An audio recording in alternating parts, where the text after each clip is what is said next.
KPW mana tadi Pak? KPW wilayah selatan, berarti cukup banyak juga ya. Sebelum kita belajar firman Tuhan bersama-sama, mari kita berdoa bersama-sama. Tuhan, terima kasih kebaikan dalam setiap kehidupan kami. Saat malam hari ini Tuhan, kami akan belajar kebenaran firman Tuhan. Biarlah Engkau mengurapi kami, Engkau membentuk kami, menyiapkan hati, pikiran, serta telinga kami untuk boleh mendengarkan firman Tuhan dan boleh melakukan dalam kehidupan kami sehari-hari.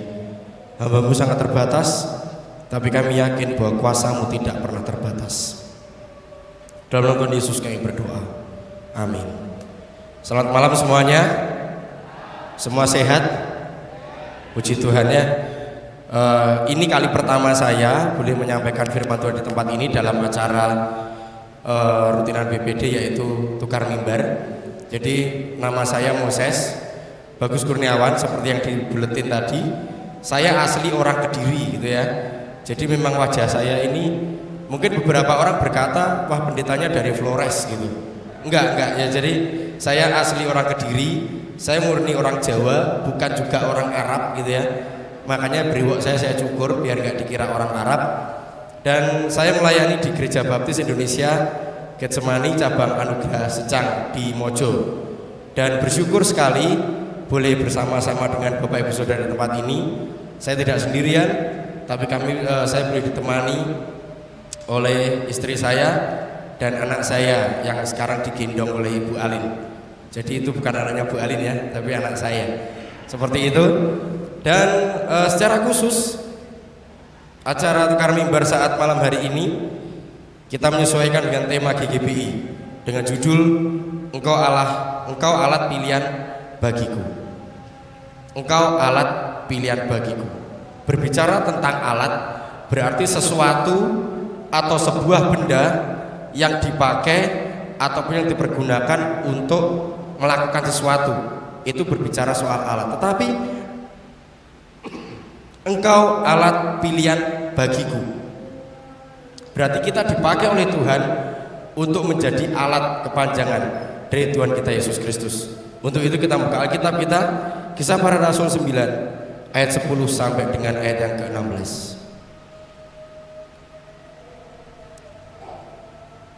Kisah Para Rasul 9 ayat 10 sampai dengan 16. Tadi sudah disinggung bagaimana Ananias berjumpa dengan Saulus. Tetapi pada saat malam hari ini saya ingin mempelajari satu hal, bahwa perikop ini menekankan inisiatif Allah dalam memilih Saulus, atau yang sering kita mengenal sebagai Paulus. Bapak Ibu Saudara, berbicara soal Saulus, siapa yang di sini nggak kenal dengan Saulus? Semua orang pasti tahu bagaimana latar belakang dari Saulus. Semua orang pasti mengenal siapakah Saulus. Semua orang pasti memahami bagaimana sikapnya Saulus. Akhirnya pada sebuah peristiwa, Saulus boleh dibentuk oleh Tuhan, boleh dipilih oleh Tuhan menjadi alat kepanjangan bagi kemuliaan nama Tuhan, menjadi seorang pemberita Injil. Di dalam Kisah Para Rasul 9 ayat 10 sampai dengan 16 yang sudah kita baca tadi menjelaskan bahwa adalah kisah tentang ketaatan Ananias dan panggilan Allah atas Saulus yang dulunya musuh jemaat. Kenapa Saulus dikatakan musuh jemaat? Karena kita mengetahui, karena kita juga mengerti ataupun kita sudah mendengar bahwa Saulus adalah seorang pembunuh jemaat, penganiaya jemaat, dan Saulus adalah orang yang berhutang sebelum dia mengenal Tuhan kita Yesus Kristus. Ketika Saulus melakukan itu semua, Saulus akhirnya ditangkap oleh Tuhan, akhirnya dijadikan seorang pemberita Injil.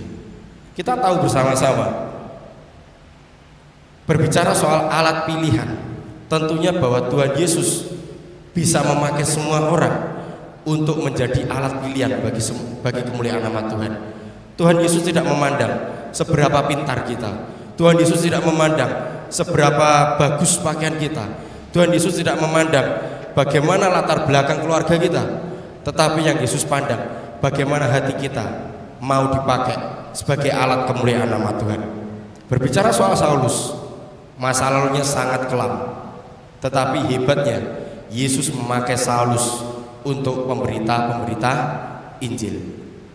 Sekarang pada malam hari ini saya tanya, siapakah yang rindu dipakai oleh Tuhan? Silakan angkat tangan. Enggak ada yang angkat tangan ini.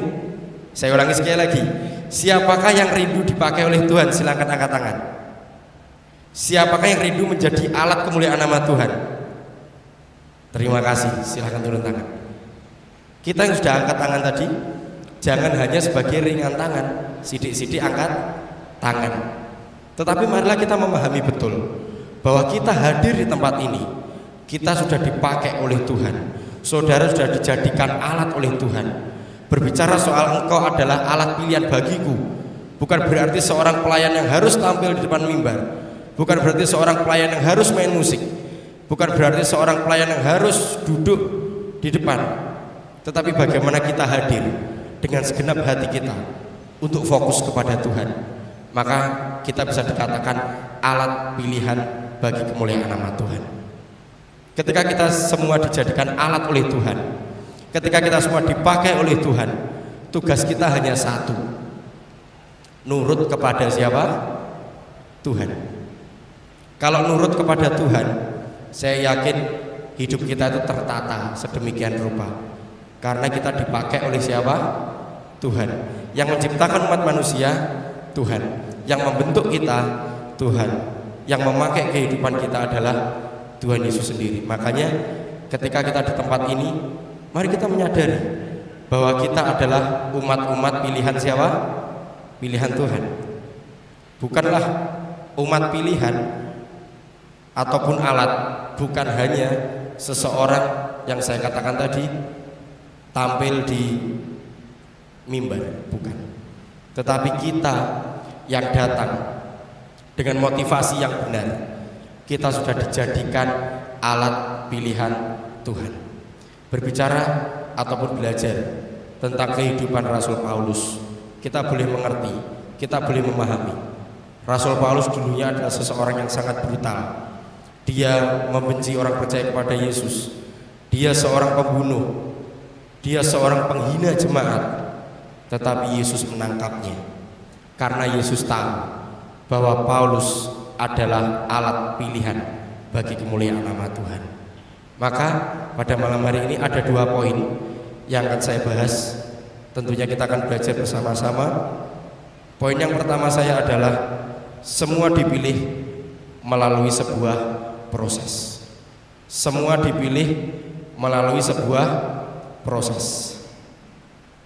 Ketika kita diproses, seringkali kita protes. Betul saudara, Bapak Ibu Saudara? Betul ya? Ketika kita sedang diproses, kebanyakan kita seringkali protes. Tetapi firman Tuhan, poin pertama saya, semua dipilih melalui sebuah proses. Kisah Para Rasul 9 ayatnya yang ke-9 kita akan buka bersama-sama. Kisah Para Rasul 9 ayat yang ke-9 saya akan bacakan. 3 hari lamanya ia tidak dapat melihat, dan 3 hari lamanya ia tidak makan dan minum. Poin pertama saya, semua dipilih melalui sebuah proses. Saulus dibuat buta selama 3 hari. Itu adalah sebuah proses. Yang kedua, Tuhan pun juga memakai Ananias, seorang yang sederhana, untuk setia menolong Saulus. Bapak Ibu Saudara, pada malam hari ini, siapa yang rindu diproses oleh Tuhan? Berbicara proses, semua pasti meminta instan.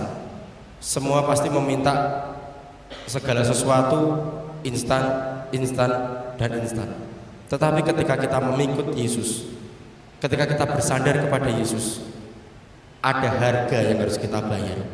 Bagaimana kita harus menjalani proses demi proses yang harus kita lakukan. Makanya ketika kita belajar hal ini, mari kita mengerti satu hal, bahwa Tuhan Yesus tidak ingin kita menjadi sesuatu yang instan, tetapi Tuhan Yesus mau kita diproses untuk kemuliaan nama Tuhan.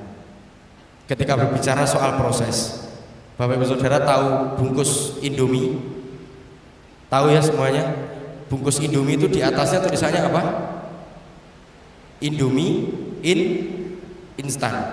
Lalu di gambarnya gambar mie, terus apa lagi? Telur, terus ayam, sayur, betul? Tapi ketika dibuka isinya apa? Nah, isinya hanya mie kotak warna kuning serta bumbu-bumbunya. Perlu direbus nggak? Perlu direbus. Itu namanya sebuah proses. Dalam setiap kehidupan kita tidak bisa semua instan. Harus dijalani dengan namanya proses. Ketika kita diproses oleh Tuhan, jangan sampai kita banyak protes. Sudah, kita manut kepada Tuhan, nurut kepada Tuhan, maka damai sejahtera dan berkat dapat kita rasakan karena kita manut kepada Tuhan kita Yesus Kristus. Mas, prosesnya Tuhan gak enak, Mas. Prosesnya Tuhan itu berat. Prosesnya Tuhan itu sangat sakit. Kita boleh belajar tentang Saulus. 3 hari dia tidak bisa melihat, 3 hari juga dia tidak makan. Itu adalah sebuah proses. Bagaimana Tuhan Yesus boleh membentuk seorang Saulus menjadi pribadi yang sangat baik. 3 hari tidak melihat, 3 hari tidak makan. Kita bayangkan, kita aja kalau tidak makan 1 hari, perutnya rasanya bagaimana? Langsung keringat dingin, betul?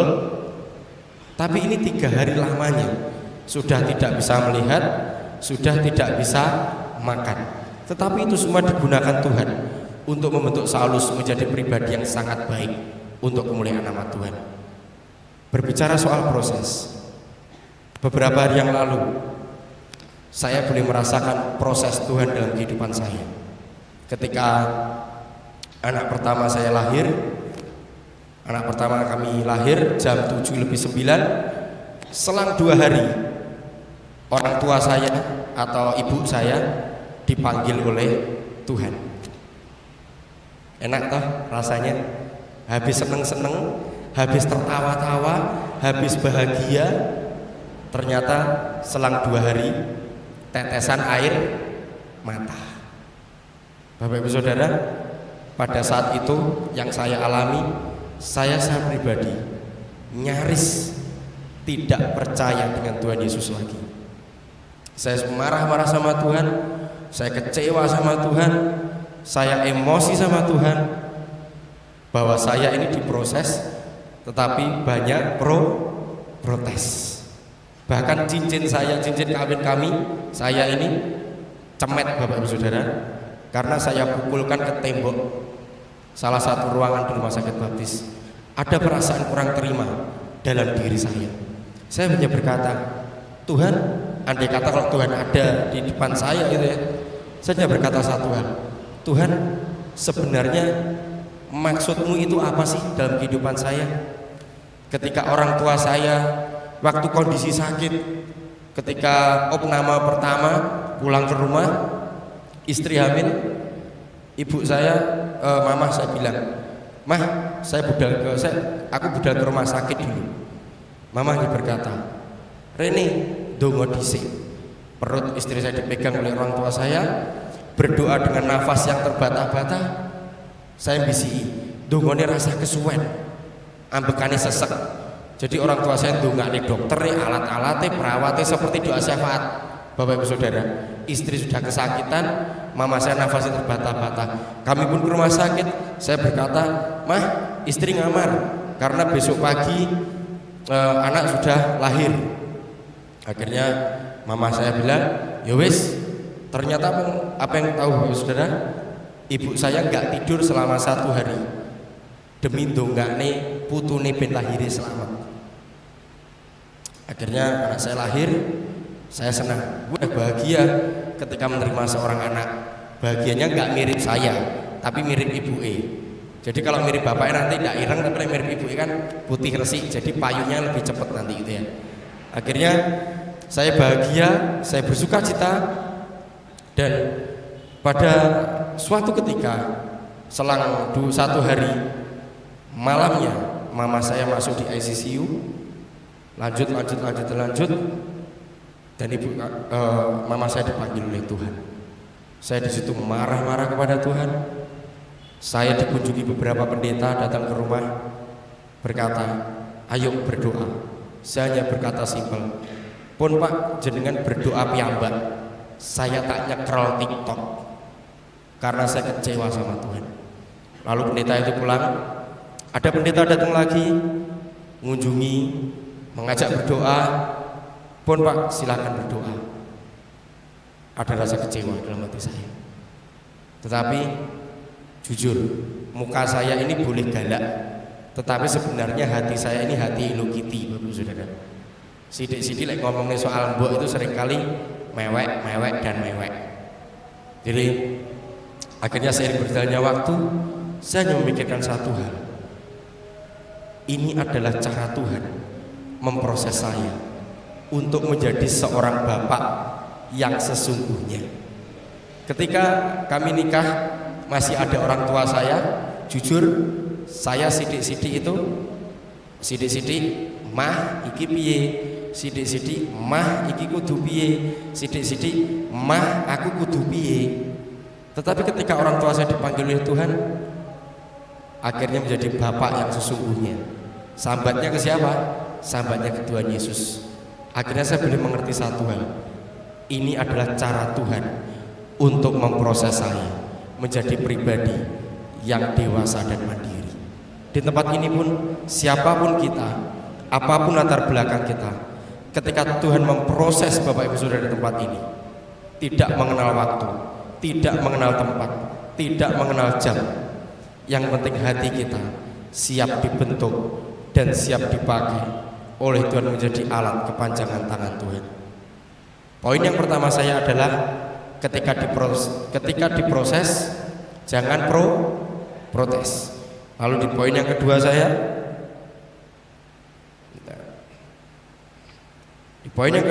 adalah Allah memilih karena kasih karunia. Tuhan Yesus memilih Bapak Ibu Saudara dan saya bukan karena latar belakang kita, bukanlah karena nama Nasrani kita, bukanlah karena muka kita, tetapi kita dipilih oleh Tuhan berdasarkan kasih karunia. Kisah Para Rasul 9 ayat yang ke-17 sampai 18. Saya akan membacakan. Lalu pergilah Ananias ke situ dan masuk ke rumah itu. Ia menumpangkan tangannya ke atas Saulus, katanya, Saulus saudaraku, Tuhan Yesus yang telah menampakkan diri kepadamu di jalan yang engkau lalui telah menyuruh aku kepadamu supaya engkau dapat melihat lagi dan penuh dengan Roh Kudus. 18. Dan seketika itu juga seolah-olah selaput gugur dari matanya sehingga ia dapat melihat lagi. Ia bangun lalu dibaptis. Dan berikutnya, dan setelah ia makan, pulihlah kekuatannya. Melalui ayat ini kita boleh mengerti satu hal, bahwa Tuhan Yesus memilih kita semua berdasarkan kasih karunia. Bukanlah karena kuat gagah kita, bukanlah karena fisik kita, bukanlah karena tampang kita, tetapi berdasarkan kasih karunia Tuhan. Makanya ada firman Tuhan yang berkata bahwa kita dipilih oleh Tuhan dari kandungan ibu kita. Bapak Ibu Saudara dikasih oleh Tuhan, ketika kita menjadi alat pilihan bagi Tuhan, yang pertama kita harus mau diproses, tetapi jangan pernah protes. Yang kedua, saudara dan saya dipilih oleh Tuhan berdasarkan kasih karunia. Saulus tidak layak dipakai karena masa lalunya sangat gelap sebenarnya, tetapi Tuhan tidak memandang masa lalu Saulus, tetapi Tuhan boleh memakai Saulus untuk menjadi pemberita-pemberita Injil yang sangat gelap. Sama seperti Paulus, kita dipilih bukan karena hebat, tetapi karena kasih karunia Tuhan. Saudara dipakai oleh Tuhan, saudara dijadikan alat oleh Tuhan, bukanlah karena kuat gagah kita, bukanlah karena nama Kristiani kita, bukanlah karena tampang kita, bukanlah karena baju kita, tetapi karena hati kita yang rindu dibentuk oleh Tuhan Yesus Kristus. Ketika Tuhan memilih, bersyukurlah. Ketika Tuhan mempercayakan sebuah pelayanan, perjuangkanlah. Ketika Tuhan sudah berkata kepada kita, kita diutus oleh Tuhan, kita dijadikan alat oleh Tuhan, mari kita pergunakan kepercayaan itu dengan sebaik-baiknya. Karena kalau pepatah mengatakan bahwa kesempatan tidak datang dua kali, tapi kesempatan datang hanya satu kali. Artinya bahwa Yesus memakai Anda dan saya. Ketika kita dipakai oleh Tuhan, mari kita berikan hidup kita kepada Tuhan, sehingga kita dipakai oleh Tuhan sebagai alat-alat yang sangat istimewa. Menjadi alat Tuhan bukanlah tugas Pak Pendeta, bukanlah tugas diakon saja, bukanlah tugas seorang guru Injil saja, tetapi semua yang hadir di tempat ini, mari kita menyadari bahwa kita adalah alat-alat yang dipakai oleh Tuhan kita Yesus Kristus. Saya pribadi tidak menyadari kalau pada akhirnya saya boleh dipakai oleh Tuhan menjadi seorang hamba Tuhan. Di tempat ini ada yang tahu masa kecil saya, Bu Indira dan Pak Tatang waktu itu ya. Jadi ibu saya sekretaris gereja Getsemani, namanya Ibu Mujiati, almarhum. Ketika saya SD, ketika saya SMP, saya sepulang gereja selalu mampir ke kantor Getsemani. Mampir ke kantor Getsemani hanya untuk nyirami tanaman, Bapak Saudara. Hanya nyirami tanaman, setelah itu nyapu gedung gereja, setelah itu nyulai gereja. Lalu pada suatu peristiwa, Pak Pendeta Kabul berkata satu hal kepada saya, "Le, mobilku reget. Kowe pengen duwe mobil enggak?" Saya berkata satu hal, "Saya pengen punya mobil enggak?" Pak. Akhirnya beliau berkata, "Carane nyoh ngumbah mobili pendetoni dhisik, sok mestilah duwe mobil." Ini mumpung beliaunya enggak ada ini ya. Jadi saksinya ada Bu Indira, Pak Tatang ini. Akhirnya saya waktu itu SMP, saya di belakang, saya ngeresiki mobilnya Pendeta Timotius Kabul. Saya nyuci, saya ngelapi, lalu saya pulang naik becak dengan ibu saya. Seiring berjalannya waktu, hati saya berkata bahwa kok saya pengen jadi seorang hamba Tuhan. Saya tanya orang tua saya, karena masa lalu saya ketika SMA, saya minum, berantem, bahkan merokok, itu sudah saya lakukan setiap hari ketika SMA. Ketika saya dipakai oleh Tuhan, ibu saya berkata, "Mah, aku pengen jadi pendeta." Mamah berkata satu hal, "Kowe aja kurang ajar le, jadi pendeta ki angel." Coba bayangin, anaknya Dewi diragukan, rasanya sakit gak Bapak Saudara? Sakit ya? Kowe aja kurang ajar, jadi pendeta ki angel. Akhirnya saya nekat, saya ngambil formulir ke STBI, saya ngisi. Setelah itu sampai STBI, saya pikir, bayangan saya, universitas itu kan mahasiswanya banyak gitu ya, ribuan, ratusan, nggak taunya satu angkatan cuma 16 orang. Loh, iki jane kampus tenan apa udu tuh jane? Saya WA mama, "Mah, aku pengen mulih." Mamahnya berkata satu hal, "Rasakno diomongi ra kenek dadalan." Susah kan? Susah Bapak Saudara.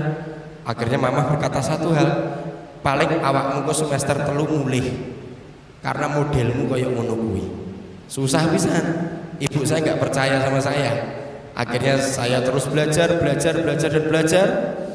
Akhirnya Tuhan boleh memakai saya menjadi seorang hamba Tuhan. Seiring berjalannya waktu, hari demi hari boleh berlalu, saya dipercaya Tuhan boleh melayani di Gereja Baptis Indonesia Getsemani cabang Secang. Jadi pada suatu peristiwa, saya naik motor ketika saya belum nikah. Saya naik motor, pakai kacamata hitam, pakai helm batok, Bapak Ibu Saudara. Lalu brewok saya dulu panjang, nggak seganteng sekarang gitu ya. Brewok saya itu panjang, Karena dulu belum ada yang mengingatkan, brewok saya panjang, saya makan soto di Pasar Mojo. Ketika saya makan soto, saya pesan, "Pak, soto 1." Tahu Bapak Saudara, penjual soto berkata apa? "Bos, minggu-minggu kok nagih." Tahu? Saya dipikir seorang Bang Titil. Makanya jujur, saya sekarang ke gereja tuh gak mau pakai tas miring Bapak Saudara. Nggak dikira tukang tagih, jujur saya. Makanya saya sekarang Alkitab saya taruh dalam jok. "Bos, minggu-minggu kok nagih." Saya hanya diem. Ki maksudnya piye wong iki gitu. Saya pesan, "Pak, soto 1, es teh 1." Saya duduk, lalu penjual soto menjuali saya, duduk depan saya dan berkata, "Sampeyan raru wayah rumangsaku." "Loh kenapa Pak?" "Dino minggu ra nek wong kerja, lek iso aja nagih ngesakne wong-wong." "Loh Pak, ngapunten, dalam sanes Bang Titil." Saya bilang gitu. Akhirnya penjual soto berkata, "Mosok Mas?" "Nggih, saestu. Dalam boten Bang Titil." Mungkin dilihat beriwoke sama wonge mripate pendilak-pendilik dipikir Bang Titil. Akhirnya saya bilang, "Pak, ngapunten, dalam niku abdine Gusti." Akhirnya apa yang terjadi Bapak Saudara? Sotonya gratis, es teh gratis, malah mulih digawani soto sak plastik sama ususnya 3. Penak toh? Meskipun punya wajah preman ini ya kadang oleh soto gratis. Jadi kalau panjenengan pengen soto gratis ngajak saya aja, nanti sotonya gratis itu ya. Tetapi kembali ke hal tadi, bahwa Tuhan Yesus tidak melihat latar belakang kita, Tuhan Yesus tidak melihat muka kita, tetapi yang Tuhan Yesus lihat adalah hati kita. Mau nggak dipakai oleh Tuhan?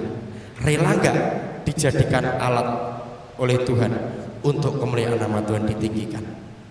Gereja, ketika gereja bertumbuh, bukan hanya tugasnya Pak Gembala, bukan hanya tugasnya asisten pendeta, bukan hanya tugasnya seorang diakon, tetapi tugas semua orang, karena kita adalah anak-anak Tuhan yang dipakai menjadi alat kemuliaan nama Tuhan Yesus Kristus. Siap menjadi alat? Hanya sini aja yang jawab dan sini. Berarti semua nggak siap menjadi alat ini ya? Siap menjadi alat? Kurang banter, Mbah Jontok sing banter. Sabar ya. Siap menjadi alat? Siap melayani Tuhan? Siap menjadi berkat? Kurang banter. Siap Mbah, bukan bengok tok itu ya. Jadi mari setiap kita di tempat ini siap dipakai oleh Tuhan untuk menjadi alat kemuliaan nama Tuhan. Ketika kita siap dipakai oleh Tuhan, hidup kita, masa depan kita, rencana ke depan kita pasti diberkati oleh Tuhan. Tuhan Yesus memberkati kita. Mari kita berdoa bersama. Tuhan, terima kasih kebaikan dalam setiap kehidupan kami. Pada saat malam hari ini ya Tuhan, kami boleh belajar bahwa kami harus siap menjadi alat kemuliaan nama Tuhan. Bukanlah karena kuat gagah kami, bukan karena kepandaian kami, bukan karena kepintaran kami, bukan karena tampang kami, tetapi karena hati kami yang rindu, yang siap dipakai oleh Tuhan. Bapa di surga, kami menyerahkan jemaat-Mu di tempat ini, setiap hamba-hamba Tuhan di tempat ini, biarlah memberkati kami semua ya Tuhan, sehingga kami siap menjadi alat kemuliaan nama Tuhan. Bukan hanya menjadi pendengar, bukan hanya menjadi hadirin saja, tetapi boleh menjadi pelaku-pelaku firman. Karena Engkau memilih kami menjadi alat kemuliaan nama Tuhan. Ini setiap doa kami, dalam nama Tuhan Yesus kami berdoa. Amin. Saya kembalikan ke pendeta Tata.